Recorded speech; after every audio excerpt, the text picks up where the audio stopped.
My dear students. Next हम लोग जो बात करेंगे वो एप्लीकेशन ऑफ एसएफई है। मतलब कि क्या है, स्टडी फ्लो एनर्जी इक्वेशन हम लोगों ने पढ़ा, स्टडी फ्लो एनर्जी इक्वेशन पढ़ा। स्टडी फ्लो एनर्जी इक्वेशन पढ़ने के बाद अब स्टडी फ्लो एनर्जी इक्वेशन का एप्लीकेशन कहाँ कहाँ किया जाता है, तो जस्ट मैंने आपको बताया कि ओपन थर्मोडायनेमिक डिवाइस के लिए किया जाता है। जैसे कि एज फॉर ये लिखा हुआ है नोजल, नोजल के इस्तेमाल किया जाता है। नोजल क्या है बहुत डिटेल में अभी हम लोग नहीं पढ़ेंगे, ठीक है। डिटेल में हम लोग पढ़ेंगे कुछ आपका थर्मल में कुछ यूनिट 4 या 5 करके है, ठीक है। स्टीम नोजल या स्टीम टरबाइन करके वहां पे और डिटेल में हम इसके बारे में पढ़ेंगे, ठीक है। फिर उसके बाद दूसरा आपका है टरबाइन, ठीक है। फिर कंडेंसर और फिर आपका थ्रोटलिंग डिवाइस। तो इसमें आपके सिलेबस में जो पढ़ना है, आपके सिलेबस में सिर्फ आपको पढ़ना है नोजल, नोजल डिफ्यूजर नहीं जानना है, लेकिन फिर भी मैं आपको बता रहा हूं। फिर उसके बाद है टरबाइन पढ़ना है, कंप्रेसर पढ़ना है, ठीक है। कंडेंसर या हीट एक्सचेंजर पढ़ना है। ये थ्रोटलिंग डिवाइस भी आपको नहीं पढ़ना है, लेकिन फिर भी मैं आपको थ्रोटलिंग डिवाइस के बारे में बताऊंगा। तो पहले हम लोग बात करेंगे नोजल के बारे में। तो नोजल एक सिंपली आपका एक तरह का ओपन थर्मोडायनेमिक डिवाइस है, जो बेसिकली करता क्या है कि ये फ्लूइड के वेलोसिटी को बढ़ा देता है, ठीक है। तो फ्लूइड के वेलोसिटी को कैसे बढ़ाएगा, इस पे थोड़ा बात को समझिए। ये नोजल का आपका एक छोटा सा व्यू है, जिसमें आप देख रहे हैं कि इसका जो इनलेट सेक्शन है, ये इनलेट सेक्शन आपका बड़ा है और आउटलेट सेक्शन आपका क्या है, छोटा है। तो जब इधर से एनर्जी को हम लोग एंटर कराएंगे, तो एनर्जी से जब हम यहाँ पे एंटर कराएंगे, तो ये इनलेट के समय इसका कुछ ना कुछ एनर्जी होगा और आउटलेट के समय भी कुछ ना कुछ इसका एनर्जी होगा। कहने का मतलब कि आपका कुछ प्रॉपर्टी इनलेट पे होगा और कुछ प्रॉपर्टी आपका क्या होगा, आउटलेट पे होगा। अब इस नोजल को हमने क्या किया है कि कंट्रोल वॉल्यूम और कंट्रोल सरफेस के अंदर में इसको सेट कर दिया है। मतलब कंट्रोल वॉल्यूम और कंट्रोल सरफेस हमने दिखा दिया है। यहाँ पे हम किए क्या है कि ये जो V2 होगा वो V1 से बड़ा होगा। कहने का मतलब आपका क्या है कि जो आउटलेट है, आउटलेट पे जो वेलोसिटी का वैल्यू होगा वो आउटलेट पे वेलोसिटी का वैल्यू बड़ा हो जाता है और इनलेट पे वेलोसिटी का वैल्यू क्या हो जाता है, छोटा हो जाता है। जिसमें दूसरा आपका पॉइंट क्या कहता है कि आउटलेट पे जो आपका एंथैल्पी है वो कम हो जाएगा और इनलेट पे जो आपका एंथैल्पी है वो क्या हो जाएगा, ज्यादा हो जाएगा। ये सोचने में थोड़ा अटपटा लगता है कि जब हम यहाँ से फ्लूइड को एंटर कराएं, ठीक है, तो फ्लूइड को एंटर कराएंगे तो यहाँ पे जो तुम्हारा वेलोसिटी है वो बढ़ जाएगा और यहाँ पे जो वेलोसिटी है वो घट जाएगा। यहाँ पे जो प्रेशर है, यहाँ पे ये जो प्रेशर है वो ज्यादा होगा और यहाँ पे जो प्रेशर है वो कम होगा, ठीक है।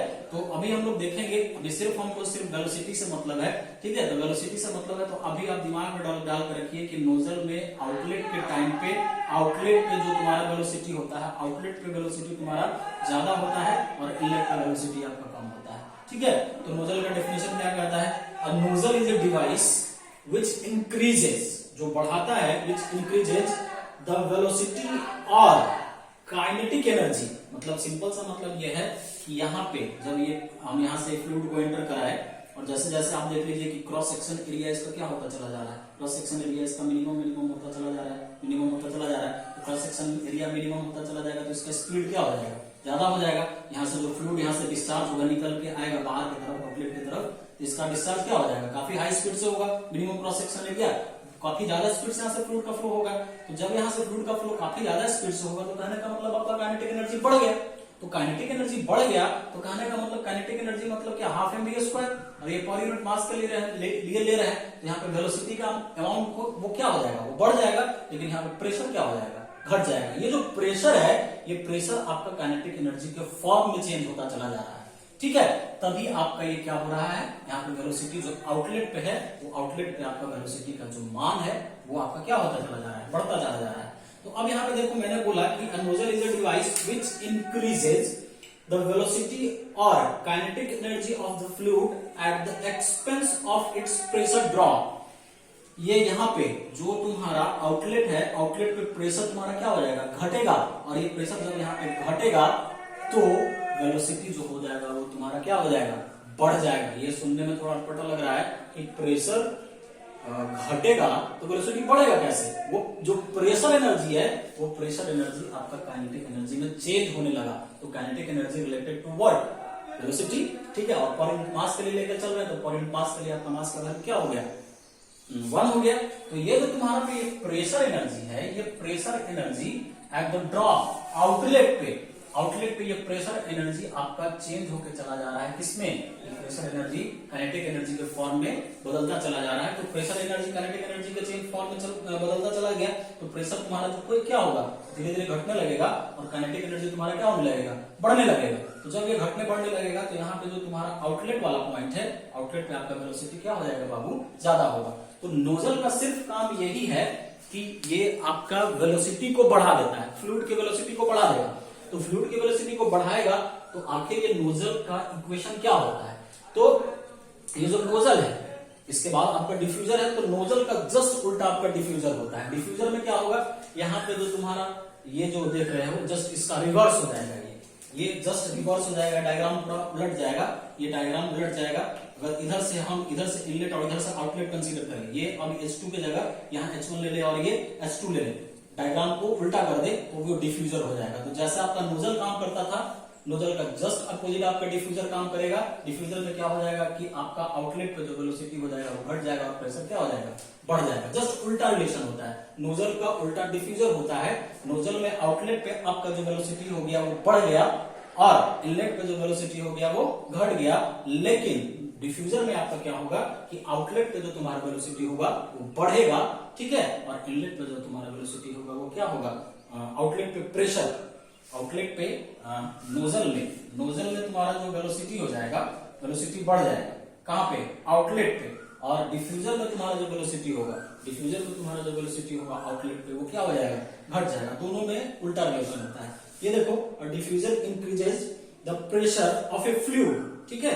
अब यहाँ पे मैंने क्या बोला कि ये प्रेशर को बढ़ाएगा, ठीक है, प्रेशर को बढ़ाएगा of A fluid at the expense of क्या, इट्स काइनेटिक एनर्जी, ठीक है। तो ये बात को ध्यान में रखिएगा, ये नोजल में क्या होगा, नोजल में जो तुम्हारा प्रेशर एनर्जी, नोजल में जो तुम्हारा प्रेशर एनर्जी है वो घटता है, ठीक है। बट यहाँ पे जो तुम्हारा काइनेटिक एनर्जी है, ये काइनेटिक एनर्जी बढ़ता है, कहां पे, आउटलेट पे, ठीक है। अगर हम डिफ्यूजर की बात करें, डिफ्यूजर, तो डिफ्यूजर में तुम्हारा क्या होगा, डिफ्यूजर में जो तुम्हारा प्रेशर एनर्जी है वो बढ़ेगा, ठीक है, लेकिन काइनेटिक एनर्जी जो है वो काइनेटिक एनर्जी क्या होगा, घटेगा। ये भी कहां पे, आउटलेट पे, जस्ट उल्टा होता है। तो ये SFE का क्या इसका रिलेशन है, तो आप देख लीजिए स्टडी फ्लो एनर्जी इक्वेशन में। तो स्टडी फ्लो एनर्जी इक्वेशन आप लगाइए, तो एज वी नो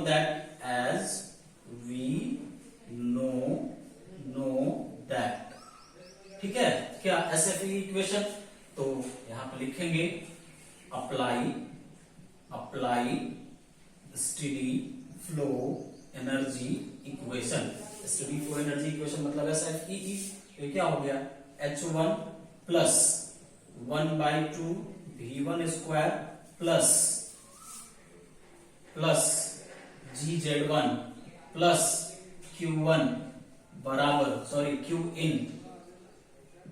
Qin बराबर H2 प्लस ये फिर क्या हो जाएगा 1/2 V2 square plus GZ2 plus ये W, ये वर्क डिलीवरी, ठीक है। अब यहाँ पे देखो कौन कौन सा टर्म मेरा जीरो होने वाला है, ठीक है। तो ये जो नोजल है, इस नोजल को मैंने ग्राउंड से, इसका इनलेट और आउटलेट, ये इसका जो इनलेट है और ये इसका जो आउटलेट है, दोनों को मैंने सेम ग्राउंड लेवल पर रखा है। तो ग्राउंड लेवल मतलब कि जितना ये इनलेट जितना दूरी पे है उतना ही दूरी पे आपका आउटलेट है। तो यहाँ पे ये जो टर्म हो जाएगा, ये वाला टर्म, हाइट वाला टर्म, ये GZ1 और GZ2, मतलब कहने का मतलब कि Z1 और Z2 का वैल्यू दोनों आपस में क्या है, बराबर है, इसलिए ये खत्म हो जाएगा। यहाँ पे Q भी खत्म हो जाएगा। Q खत्म इसलिए होगा कि ये जो नोजल का आउट सरफेस है, इसको मैंने इंसुलेट कर दिया, दैट्स व्हाई यहाँ पे हीट लॉस 0 हो जाएगा। और यहाँ से जब हीट लॉस 0 हो गया तो ये आपका वर्क भी क्या हो जाएगा, 0 हो जाएगा। तो ले देके कहने का मतलब आपका ये हुआ कि फॉर नोजल में अगर बात किया जाए, तो नोजल में अगर बात किया जाए तो यहाँ पे Z1 और Z2 दोनों आपस में बराबर है, Qin ये भी आपका 0 हो गया। फिर आपका क्या हो जाएगा, W भी आपका 0 हो जाएगा, है ना। तो बचेगा क्या, तो बचेगा आपका H1 plus V1 square by 2 बराबर H2 प्लस 1/2 V2 स्क्वायर। अब यहाँ पे देखो, यहाँ पे जो तुम्हारा V1 और V2 है ये दोनों बचा और H1 H2 बचा है ना, तो यहाँ H1 और H2 और V1 और V2 बचा। तो यहाँ पे ये जो V1 का वैल्यू है, ये V1 का वैल्यू V1 से बहुत ही छोटा है। रीजन इसके पीछे ये है कि आपका V1 पे वेलोसिटी कम है, मतलब इनलेट पे वेलोसिटी आपका कम है और आउटलेट पे वेलोसिटी आपका क्या है, ज्यादा है। इसके कंपेयर में यहाँ का वेलोसिटी आपका ज्यादा और यहाँ का वेलोसिटी आपका क्या है, कम है। यहाँ पे वेलोसिटी कम है, बहुत कम है, और यहाँ का वेलोसिटी बहुत ज्यादा है। ठीक है, इसके कारण मैंने क्या किया कि V1 is very very very very less than क्या, V2 as compare to V2। इसीलिए जो V1 का वैल्यू है उसको हम लोग नेग्लेक्ट कर देंगे। सो यहाँ लिखेंगे सो V1 नेग्लेक्टेड, इसको हम लोग नेग्लेक्ट कर देंगे। तो यहाँ पे बचेगा क्या, तो जब ये V1 नेग्लेक्टेड हो जाएगा तो इसका भी कहानी खत्म। तो ये हो जाएगा H1, तो H1 बराबर बाबू हो जाएगा आपका H2 प्लस ये क्या हो जाएगा 1/2 V2 स्क्वायर। तो यहां से लिख देंगे हम लोग, क्या लिखेंगे, H1 माइनस H2 बराबर 1/2 V2 स्क्वायर, है ना। तो ये हो जाएगा 2H1 minus H2 is equal to V2 square. तो यहाँ पे हम लोग लिख दें V2 square is equal to H1 minus H2। तो V2 का वैल्यू ये 2 से मल्टीप्लाई हो जाएगा, ये 2 से मल्टीप्लाई हो जाएगा, तो V2 का वैल्यू हो जाएगा 2 अंडर रूट में H1 माइनस H2। ठीक है, ये आपका V2। तो ये जो आपका नोजल है, नोजल के आउटलेट पे जो वेलोसिटी का वैल्यू होगा वो हो जाएगा under root 2 H1 minus H2। या 2 को आपको अंदर बाहर भी निकाल के लिख सकते हैं 1.414। तो ये आउटलेट पे जो नोजल का वेलोसिटी होगा ये दिस। लेकिन यही डिफ्यूजर में चले जाओगे तो डिफ्यूजर में क्या हो जाएगा, H2 माइनस H1 हो जाएगा, उल्टा हो जाएगा। ठीक है, तो ये आपका बहुत इंपॉर्टेंट रिलेशन है नोजल के लिए, यहाँ से डायरेक्ट आपका सवाल है, ये बहुत इंपॉर्टेंट रिलेशन है। इसके बाद हम लोग देखेंगे टरबाइन, उसके बाद कंडेंसर, उसके बाद थ्रोटलिंग डिवाइस, एक एक करके सब हम लोग डिस्कस करेंगे।